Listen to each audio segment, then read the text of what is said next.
선조실록 89권 선조 30년 6월 26일 을리우 첫 번째 기사 1597년 명만역 25년 도목정사가 있었다.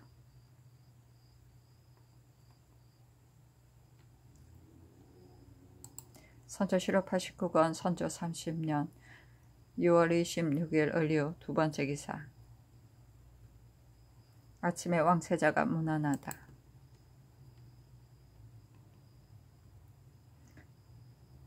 선조실록 89권 선조 30년 6월 26일 을리우 세 번째 기사 한납 이상신이 와서 아뢰기를 대간이 논열하고 있는 일은 담당 사에서 감히 대연히 시행할 수 없고 상께서도 시행해서는 안 되니 이는 예부터 내려오는 규례입니다. 이번에 제궁의 권속을 피난시키는 거조는 실로 종사의 존망에 관계되어 기관이 지극히 중요합니다. 사복시 주부 허담이 단자를 올려 배사하던 날에 정원은 후술의 직임을 맡고 있으면서도 공일을 돌보지 않고 경솔하게 스스로 봉입하여 후일에 무궁한 폐단을 열었으니 매우 놀랍습니다. 색승지를 파직시키고 동참한 승지도 아울러 치고 하소서. 그리고 조정의 명령은 반드시 중서를 거쳐야 하는데 강화 안에서 행해지는 교마와 인도에 대해 제조가 된 자가 한결같이 내수의 말을 따라 순순히 봉행하면서 오직 미치지 못할까 염려하고 있으니 매우 잘못되었습니다. 역시 추구를 명하소서. 금후부터는 사복시에서 입말을 정해낼 때에는 정원으로 하여금 승전을 받들게 하고 나서 시행하도록 하소서 하니 비만기로 답하기를 이런 식으로 하지 말라. 한갓 체면만 손상될 뿐이다. 명이 이미 내렸으니 정원에서 단자를 봉입한 것이 불가할 게 없는데 어찌 파축까지 하겠는가. 한 사람도 금칙하는 사람이 없어 표박하게 하는 일을 어찌 참할 수 있단 말인가. 또 태북시의 말을 승전을 받들어 시행케 하라는 말은 과연 무슨 뜻인가. 그 수족을 묻겠다는 것인가. 때가 기막히다. 만일 과연 결정코 나가기로 한다면 어찌 감히 사마가 있겠는가. 대저 태북시를 대궐 안에 설치하여 조종조로부터 명령을 곧바로 받들게 하고 다수의 마패를 두어 왔는데 그렇다면 이 마패 역시 깨어 부수어야 한단 말인가. 내가 경들의 임금 노릇 할 날이 얼마나 되겠는가. 그처럼 곤욕스럽게 하지 말라 하였다. 신씨에 입계하였는데 초경에 비로소 답하였다. 대간이 유문하고 나갔다. 선조실록 89권 선조 30년 6월 26일 을리우 네 번째 기사 비변사가 아뢰기를 접대 도감 낭청 정상인이 오총병의 배첩을 가지고 와서 말하기를 오늘 아침 수문장 윤언세라는 자가 마을 사람들을 난타하기에 접반사 윤형이 불러다가 금지시켰더니 마구 욕을 하였는데 형세가 매우 사나웠다. 총병을 친히 따르는 사람이 들어가 총병에게 알리니 총병이 말하기를 그대 나라는 어찌 이토록 법의 기강이 없는가? 법의 기강이 조금이라도 있다면 저런 비천한 무인이 어떻게 접반사를 향하여 저처럼 욕을 할 수 있단 말인가? 이런 죄는 다스리지 않을 수 없다고는 정상인에게 배첩을 주어 신들에게 보냈다 했습니다. 그 뜻은 대개 입게하여 죄를 주고자 하는 것이었는데 일이 매우 놀라우니 하옥하여 엄히 국문하고 취재해야 하겠게 감히 아뢰입니다 하니 아랜대로 하라고 답하였다. 선조실록 89권 선조 30년 6월 26일 을리우 다섯 번째 기사 비변사가 아뢰기를 근래 양경리와 장참의의 자문을 잇따라 보니 그들이 우리나라의 군사수와 선박수, 군량의 숫자, 기계의 숫자를 매우 자세히 물었는데 우리나라는 하나도 명백히 조사하여 보고하지 않고 몽롱하게 응답했습니다. 이제 또 장참의가 수영을 조사하는 자문 안에 또 우리나라의 배가 몇 척이며 선박마다 수병이 얼마이며 배는 어떤 기계가 얼마나 있는지 하나하나 지적하여 이처럼 자세히 물어왔으니 다시 모호하게 보고할 수가 없습니다. 그러니 한산도와 세도임 선박만이라도 판옥선의 경우 그 수량과 한 척에 승선하는 격분의 수와 사수의 수 및 보수의 수, 사용하는 기계와 각종 총통의 각 선박별 수, 궁시와 잡기계의 수를 조사 보고하고 대맹선의 수요와 소맹선의 수요 및 승선한 군사의 수와 기계 역시 이와 같은 식으로 조사 보고하게 함으로써 낙착되게 한 연후에야 응수함에 군색함이 없을 것이고 군기를 그르치는 일도 없게 될 것입니다. 그런데도 남변의 보고는 전부터 모두 분명하지 못하여 누차 회자한 것과 면대하여 답한 말이 서로 모순이 되니 반드시 사단을 일으키고 말 것이므로 매우 염려됩니다. 통제사 및 채찰부사 한효순 등에게 하유하여 현재 있는 전선과 소선의 수를 빠짐없이 초출하고 아울러 싣고 있는 군사의 수와 기계의 숫자를 일일이 자세히 기록하여 주야를 가리지 말고 치게 하도록 하소서. 그리고 중국의 전선에는 모두 자호가 있으니 예를 들어 천자의 제1선이 제2선, 제3선 하는 식과 같습니다. 우리나라는 매사의 법이었기 때문에 배에도 이름이 없습니다. 지금 이후부터는 경상, 전라, 충청 등 도의 전선에 모두 자호를 나누어 정해 낙인을 찍음으로써 조사하기 편리하게 하는 것이 온당할 듯하기에 감히 아래입니다 하니 아랜대로 하라고 답하였다.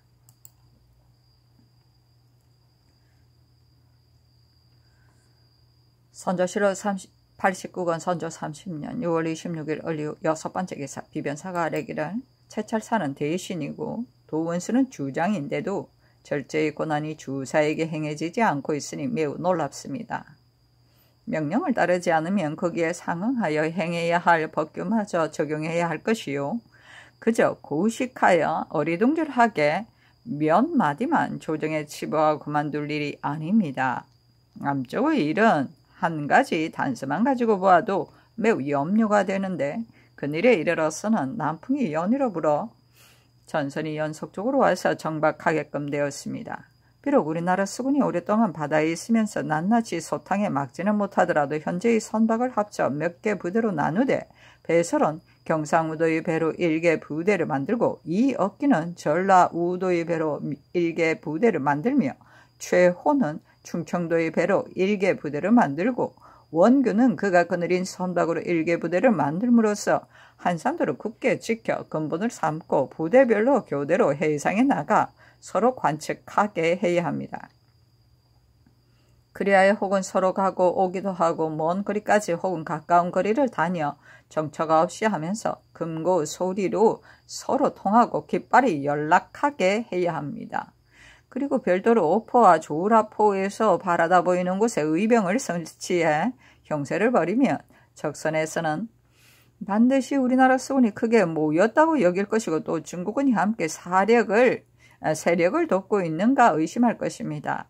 그리고 육지에 있는 적은 뒤를 돌아보는 걱정이 있게 되고 뒤에 오는 자는 요격당할까 염려할 것이니 군기에 관계된 바가 적지 않을 것입니다. 지금 채타민의 말에 의하면 외선이 대마도의 부지기수로 도착했는데 우리나라 병선이 많은가 의심하여 아직 나오지 못하고 있다고 합니다. 그 말은 반드시 믿을 것은 못되지만 사세로 헤아려 보면 또한 그럴듯합니다. 어찌 한결같이 조응도가 잘못해서 실패한 것에만 징계된 나머지 지나치게 외축되어 깊이 한산도 해상의 거제 등치에 숨어 있으면서 감히 선박 하나도 내보내 엿보지 못하게 함으로써 먼저 약함을 보이게 할 수 있겠습니까? 만약 적의 선박으로 하여금 기세를 타고 크게 이르러 거제를 다시 굴혈로 삼게 한다면 비록 중국군이 뒤에 나오더라도 형편상 어떻게 할 수 없을 것입니다.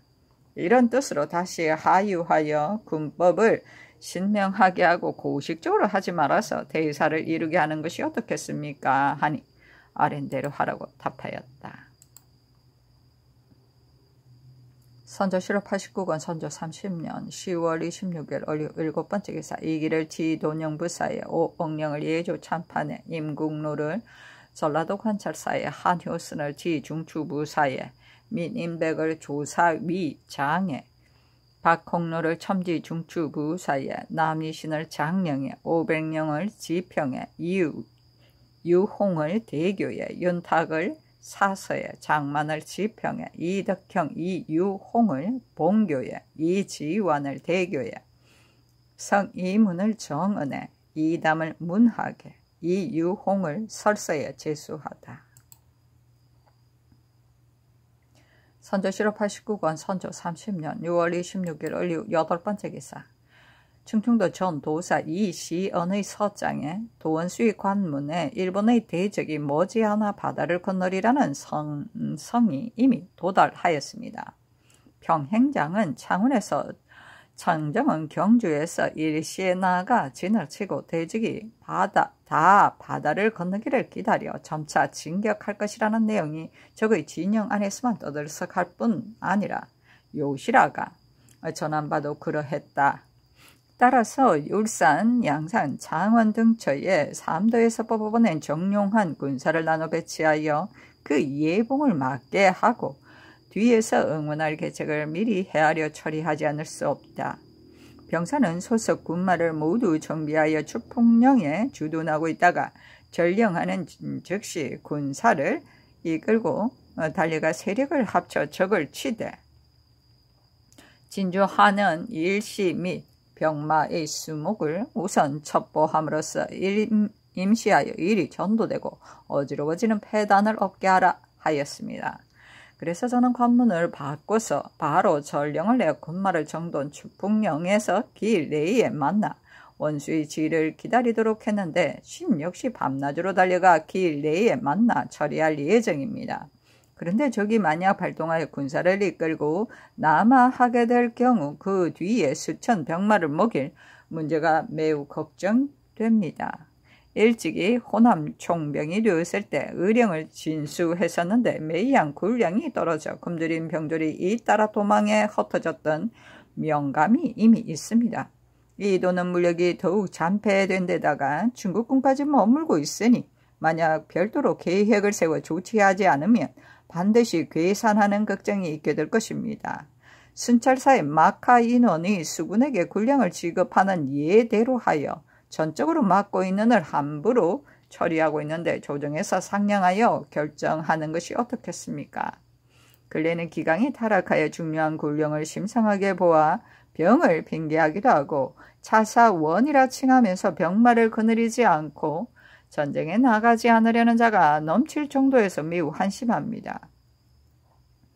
나라의 대세는 제사를 드리는 일과 전쟁에 관한 일이니 극심한 수령에게 우선 법을 시행하여 군사들을 격려시게 할 것입니다. 하였는데 비변사에 개하하였다. 회개하기를. 중국군이 연속 나오고 있는데 군량이 어느 곳이나 다 모자라니 앞으로 군량을 계속될 계책이 매우 고민입니다. 병사에 속한 군인의 요향은 본도의 관찰사와 함께 의논하여 편리할 대로 조처해야 합니다. 또 수령 등이 모두 군사를 이끌고 전쟁에 나가면 가급이 공허하게 되어 수호할 사람이 없게 될 뿐만 아니라 한번 겸관의 손을 거치고 나면 남김없이 탕패되기가 예사입니다. 그러니 군사를 이끌 만한 무사는 부득이 주장을 따라 전쟁에 나가야 하겠지만 무능 출신 문관 가운데 잔열한 자는 군사를 거느리고 교부해 주기만 하고 꼭 직접 함께 전장에 나가게 할 필요는 없습니다. 이상의 내용을 순찰사에게 아울러 행위하는 것이 어떻겠습니까? 하니 계의에 반부하기를. 그대로 윤한다. 그러나 일단 수령이 되고 나면 진관으로 절제하는 등의 직책을 겸하게 되니 군사를 거느리고 직접 전쟁에 나가야지 어찌 문음 여부를 가릴 수 있겠는가? 남에게 대신 거느리게 할 수 없다. 이 일은 전에 승전이 있었으니 이제 이 회개의 사연은 거행하지 말도록 하라 하였다. 선조실록 89권 선조 30년 6월 27일 병술 첫 번째 기사. 정원이 아뢰기를. 우승지 우준미는 논박을 입어 출사하지 않았었다. 그늘의 삼사가 진언할 때마다 성비가 너그러이 용납하시는 뜻이 적어서 신들은 이미 매우 미안하였는데 어제 간원에 답하신 종교를 보니 더욱 놀랐고 황송함을 가누지 못하겠습니다. 국가가 위급한 시기를 당했으니 주요의 말이라 하더라도 역시 널리 받아들여야 할 것이요. 그 말이 맞지 않더라도 아울러 용서해야 마땅할 것입니다. 더구나 이번 거조는 나라의 인심이 이합하는 계기가 되고 존망 성패의 운수가 달려있는 것으로 3사 의논이 충성하는 적심에서 나왔지 어찌 다른 마음을 먹고 한 일이겠습니까? 그런데도 성비가 준엄하여 수족을 묶으려는가 하는 정교까지 내리셨으니 이는 더욱 신들로서는 차마 감히 들을 수 있는 말이 아닙니다. 신들이 근밀한 자리에서 대죄하면서 복달하는 일이 직책이므로 모든 성질을 남보다 제일 먼저 승문하게 됩니다. 따라서 이 비지는 의리상 봉안하였어야 마땅했을 듯 싶은데 성지가 대간에 곧바로 내렸기 때문에 바로잡아 만류하지 못했으므로 더욱 황공하여 감히 아뢰입니다 하니 알았다고 전교하였다. 선조실록 89권 선조 30년 6월 27일 병술 두 번째 기사 대사관 이희덕 헌납 이상신이 아뢰기라. 신들이 어젯밤 성비를 보니 사이가 준엄함으로 놀랍고 두려워 어떻게 해야 할지를 몰랐습니다. 근래에 궁권을 비난시키는 거조 때문에 내외가 흉흉하게 놀라고 인심이 놀라 흩어져 종사의 존랑이 이번의 행동 하나에 달려있게 되었으니 이보다 더 큰 국가의 일이 어디에 있겠습니까? 이목의 관원이 현재는 논열 중에 있는데 정원에서 복관의 배사 단자를 경솔히 스스로 봉입하여 국가에 내려오던 규정을 무너뜨리고 후일의 무궁한 폐단을 열었습니다. 임금의 명령은 본래 출납하는 자리가 있는 것인데 근래 궁중 거조를 보건대 단지 복관에 의거하여 하기 때문에 조정이 듣지도 못하게끔 되었습니다. 만약 이대로 계속해 나간다면 이 뒤에 거조가 잘못되어 이보다 더 심한 일이 있더라도 어디를 통하여 알겠습니까? 신들이 어느간의 자리에 있으면서 안타깝고 가슴 아픈 일을 당해 견마의 구구한 정을 입 다물고 있을 수 없기에 망령되이 논의하였는데 성의가 천박하여 임금의 뜻을 돌리지 못했고 성교를 번거롭게까지 하였으니 이는 모두 신들이 무상하기 때문에 빚은 결과입니다. 인신으로서 이처럼 막대한 죄를 지고서 하루라도 자리를 무릅쓰고 있을 수가 없으니 속히 파책을 명하시어 인신의 죄를 바로 써서 하니 사직하지 말라고 답하였다. 물러가 물론을 기다렸다.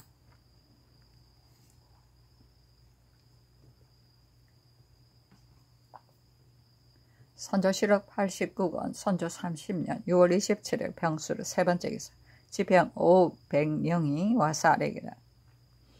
대사관 이희덕과 헌납 이상신이 이념하여 물러갔습니다. 여러 궁권을 비난시키는 거조를 3사가 힘껏 쟁론하고 공론이 바야흐로 격해지고 있는데 복관의 사단을 갑자기 봉입했으므로 듣고 보는 사람들이 모두 놀라고 있으니 정운의 죄는 논하지 않을 수 없습니다. 명령의 출납은 본래 맡은 곳이 있는데 내수의 전갈만 믿고 혹 뒤늦을세라 순순히 봉행하기만을 힘썼으니 이를 고치지 않으면 장래의 패단은 이루 말할 수 없게 될 것입니다. 이목의 자리에 있으면서 이 일에 따라 기획하는 것은 단지 그 직분을 다하고자 하는 것일 뿐이니 상께서 마땅히 간합하기에 겨를이 없어야 하는데도 도리어 준엄한 정교를 내리시어 간쟁하는 신하를 너그러이 용납하시는 뜻이 없으셨습니다. 이것이 이희덕 등이 주저하면서 편안치 못하게 여기는 바입니다. 이 일을 말하는 사이 별로 잘못한 바가 없으니 이희덕과 이상신에게 아울러 출사를 할 것을 명하소서 하니 아랜대로 하라고 답하였다. 선조실록 89권 선조 30년 6월 27일 병술 네 번째 기사 함경도 관찰사 송은신이 치게 하였다. 온성부사 윤안성은 몸가짐이 청건하고 백성들을 아들처럼 여기며 진심으로 고을 일을 다스려 모든 일을 일신함으로써 태평한 시절과 같게 하였으므로 소속된 번호들이 그를 떠받들며 감모하고 육진의 제장이 모두 경애하고 있습니다. 갑산 두사 정항은 당패된 뒤에도 도임한 지 오래지 않아 관가를 돌변시키고 성지, 군물, 기구, 고장 등을 모두 완전하게 하였으므로 유망한 백성들이 날로 모이고 이민들이 모두 즐거워합니다. 경헌부사 이유직은 당패된 고을에서 단지 한두 노복을 거느린 채 담당하기가 마치 산성과 같아 사나운 오랑캐들도 존경하여 감히 트집을 잡지 못하고 있습니다. 이상 몇 사람들의 치적이 매우 가상하니 조정에서 보상하여 다른 사람에게 권면의 뜻을 보여야 합니다. 동반 첨사 이홍보는 근검하고 근신하여 진중의 군무를 꽤나 잘 정돈하였고 군사를 자식처럼 어루만지며 관내의 호인들이 잇따라 돌아 모인다고 합니다. 선조실록 89권 선조 30년 6월 28일 정해 첫 번째 기사 명종대왕의 국기이다. 선조실록 89권 선조 30년 6월 28일 정해 두 번째 기사 아침에 왕세자가 무난하다. 선조실록 89권 선조 30년 6월 28일 정해 세 번째 기사 접반사 윤형이 아래기를 어제 저녁 호응원이 오후 총병을 찾아가 조용히 토론하였는데 날이 어두웠어야 파했습니다. 오후 총병이 처리할 일이 있어 이경까지 좌정하고 있다가 좌우를 피하고서는 통사 정득에게 말하기를 국왕이 왕자녀를 다 내보내고 국왕 역시 곧 뒤따라 나갈 것이라고 들었는데 그런가? 이것은 무슨 뜻인가? 중국에서 그대 나라를 위하여 이처럼 주선하고 있는데 국왕은 수습할 생각은 하지 않고 이처럼 하고 있다니 만약 국왕이 아침에 나가면 우리들은 저녁에 돌아갈 것이다. 나는 집을 떠난 지 7년이 되도록 만리 이 역에서 분주하게 일하고 있는데 이것이 어찌 좋아 사는 것이겠는가? 국왕이 만약 스스로 자기 나라를 버린다면 중국군들이 무엇 때문에 그대 나라에 와서 지키며 전량을 허비하겠는가? 이것이 무슨 일인가? 듣고는 매우 괴이해 놀랐다 하였습니다. 정득이 대답하기를 어찌 그럴 리가 있겠는가? 그런 말이 어디서 나왔는지 매우 괴이하다. 그래 과연 부녀자들이 나간 일이 있긴 했는데 이는 마야의 군중에 달자들이 왔다는 말을 듣고 경종의 사족 부녀들 가운데 우선 비난한 자들이 들어있었기 때문에 그런 것이다 하니 총병이 고개를 젓고 손을 흔들었다 합니다. 이는 필시 호 도사가 말한 것일 텐데 도사는 이곳에 머문 지 오래되어 대소위를 들어서 알지 못하는 것이 없습니다. 만약 중국 조정에 또 이와 같이 말한다면 작은 일이 아니니 그가 떠나기 전에 주선하에 해명하는 일이 있어야 될 듯 싶기에 황공하게도 감히 아랩니다 하니 전교하기를 알았다. 별로 주선할 일이 없다 하였다. 선조실록 89권 선조 30년 6월 28일 정해 네 번째 기사 비변사가 아뢰기를 오늘 정오에 신명원이 오후 총병을 찾아가 보았는데 총병이 말하기를 중국의 대군이 다 모이지 않아 먼저 도착한 군사의 수가 많지 않은데 어찌 꼭 갑자기 사단을 일으켜 그들의 화를 돋구는가 하기에 답하기를 노야가 전일에도 이런 말씀을 하였는데 어찌 그런 일이 있겠는가 하였습니다. 총병이 말하기를 지금 당보가 있었는데 이미 행장등과 서로 싸웠다고 하였다 하기에 신이 답하기를 우리나라에서는 전혀 알지 못하는 일이다. 그 당보를 보고 싶다 하였습니다. 총병이 즉시 베끼는 사람을 시켜 가져와 보이게 하였는데 그것은 총병이 차송한 당보관 주조가 보고한 것이었습니다. 그것을 베낀 초본을 아울러 입게 합니다. 그 당보의 내용은 대략 다음과 같다. 15일에 외선 4척이 의령으로 진출하려다가 조선의 수병과 인마에게 포위당하여 2척은 부서지고 2척은 도망하였는데 외노들이 모두 물에 빠져 죽었다 하니 알았다고 답하였다.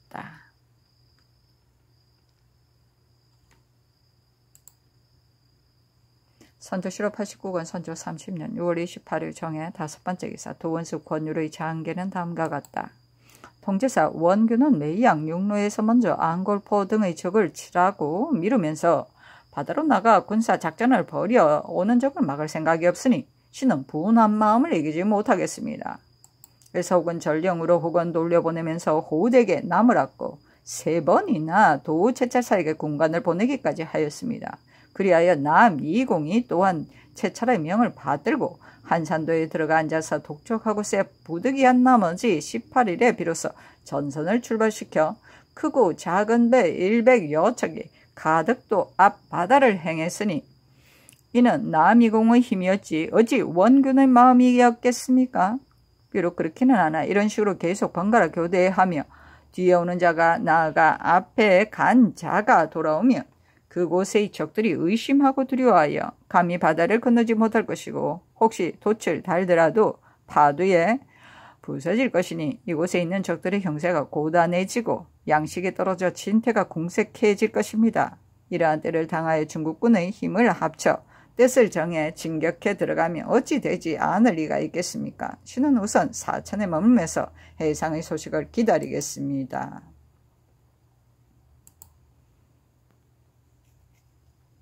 선조실록 89권 선조 30년 6월 28일 정해 6번째 기사 양총병의 접반사 정기원의 장계는 다음과 같다.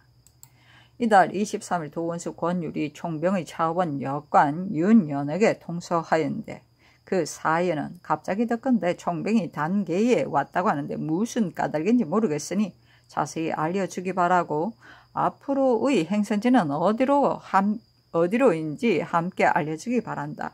나는 수군을 검측하는 일로 사천으로 갔는데 만약 총병의 행차가 의령으로 향한다면 나도 의령으로 나가 기다릴 생각이다 하였습니다. 신들이 생각하건대 총병은 현재 단계로 나아갈 생각이 없는데 권율은 어디에서 듣고 이렇게 썼는지 모르겠다고 여기서 반복해서 생각해 본 결과 다음과 같은 생각이 떠올랐습니다. 그것은 즉 이보다 앞서 이달 17일 권율이 보낸 관문에 적의 동력 요시라가 말하기를 일본의 대병이 이달 20일 후에 정말 나오는데 병행장은 창원에서 청정은 경주에서 일시에 나가 진을 치고 제장이 나오기를 기다렸다가 한꺼번에 진병할 것이다 하였다. 외노의 정상을 살펴보건대 명약 간화한 일이니 미리 예봉을 막을 계책을 하지 않을 수 없다. 그래서 우선은 좌우와 중도의 제장으로 하여금 정의한 군사를 뽑아 거느리고 먼저 창원, 울산, 양산 등지에 가서 먼저 요해지를 점거하여 서로 진퇴하는 형사를 취하게 함으로써 흉적들로 하여금 마음대로 충돌하지 못하게 하는 한편 만일 촉포할 만한 함이 촉포하는 라는 일로 이미 전령을 보냈다. 모름지기 이런 뜻을 자세히 총병 노이아에게 품하여 임시해서 군사를 내어 분구해 주도록 간걸하라 하였습니다. 그리하여 전령이 온 즉시 이 관문을 가지고 총병에게 품했더니 총병은 가부를 말하지 않고 단지 심천사가 돌아오기를 기다려 경성으로 달려가 마 도독과 함께 만나 의논한 뒤에 즉시 나오겠다고 분부했습니다. 따라서 급급하게 달려가 구원할 생각이 없음을 알 수 있었는데 바로 이런 점을 권율이 고민한 나머지 임시방편의 말로 이런 통지를 하여 총병이 단계로 전진한다는 선성을 듣고 아는 것처럼 하고는 총병의 뜻을 탐지해 보려고 했던 것이었습니다. 경성으로 돌아가는 일은 신들이 역시 걱정하여 항상 통관들을 통해 하루라도 이 성을 떠나서는 안 된다는 뜻을 은근히 품하게 하였으나 총병이 도무지 분명하게 말하지 않으므로 무슨 마음을 먹고 있는지 실로 헤아리지 못하였습니다. 그런데 당일 오후시에 총병이 급히 신들을 불러 변보를 보여주면서 말하기를 그대들은 속히 국왕에게 보고하여 알게 하라고는 또 사람을 차출하여 전주로가 그의 행탁을 수습해 오도록 하는 한편 성기와 해자를 직접 검측하면서 시간을 다투어 재촉하였습니다. 이로 보건대 비록 영남으로 전진하려고 하지는 않더라도 갑자기 경성으로 향하지는 않을 것입니다.